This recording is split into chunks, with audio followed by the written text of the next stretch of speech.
Our women's team is going to be very good this year. We're coming off a great season last year, and we have two returning school record holders within the program. The women's team has generally been a top 4 team in the conference, almost perennially between indoor and outdoor track. And we have some good returning juniors and seniors, so I think, and some exciting freshmen as part of the program too. So I think we'll do very well this year. Well, in terms of the upperclassmen, our 2 school record holders are Morgan Ostaszewski and Maddie Middles. They're both throwers, and the women's throws are a tough event in our conference, but they're continually improving and working hard. So I think they'll do us proud. Yeah, we have some good jumpers within the program too. Tika Robinson has been a clutch performer for us at the conference championship. She's always done well, always raised a game in both horizontal jumps, and her partner in crime, Chantel Lipkins, as long as she can hit the board, she's going to jump really well.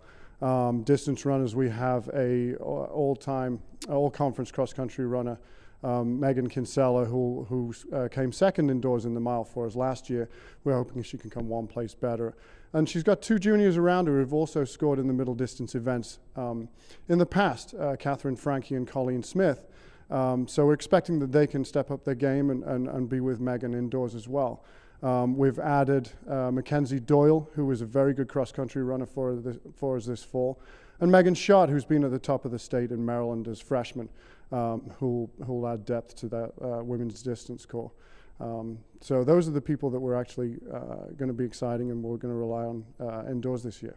Yeah, so we open up with the women at the Naval Academy tomorrow. It's always a meet that we're very excited about. We've spent a lot of time training this fall since September.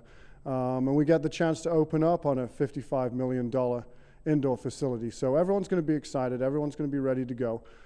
We've got a lot of cobwebs we're going to blow off and really see how this fall training's gone. They're not going to be ready. We don't expect them to be ready because our conference championships and postseason is in February and March. But we'll get a good indication of how our team's going to be throughout the rest of the year by tomorrow night. We're very fortunate that we have some great people within the program. We've got school record holders, we've got first and second team all-conference people. I didn't mention Desiree Scott, who actually won the conference indoors last year, and she's actually moving up to the half mile this year. She's going to be a great leader for us as well in terms of how well she runs and what kind of personality she is. It's really important for our leaders to be a couple things, to be good athletes, but also to be charismatic, vocal team leaders. And they do a great job at it. And like the men, the younger athletes, our new athletes, are really drawn to their energy and their performance and improve as a result. Well, our schedule is based around picking great facilities. And because a lot of our sport is related to how well people perform, and a lot of that is related to how good the facility is. Now, luckily, we have some great tracks around us that are close by. So year in, year out, we go to the Naval Academy twice. They have a hydraulic bank track. It's a $55 million facility. It's absolutely awesome. We'll go to Bucknell twice too, because they have a very good facility. It's a flat oval, but it's a great setup, not only for the running events, but jumps look like you're jumping downhill. We have some great jumps there, and the throwing circle is awesome.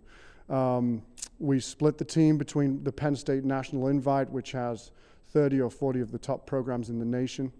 We'll send those, excuse me, those that qualify there, and split the team between that and George Mason, who has hosted some of the major track and field invitationals during the late 1990s.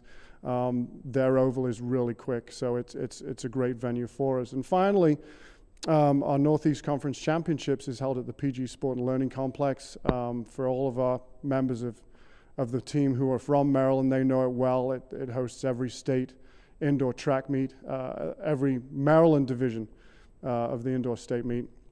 And it's a great facility. We've been going there for 7-8 years. For those athletes fortunate enough to make the postseason, to qualify for an IC4A championships, they get a great trip to Boston University and the Reggie Lewis Center. Those centers speak for themselves. They're really fast tracks, really great places to compete. And then hopefully we'll have some people qualify for the indoor national championships in Boise.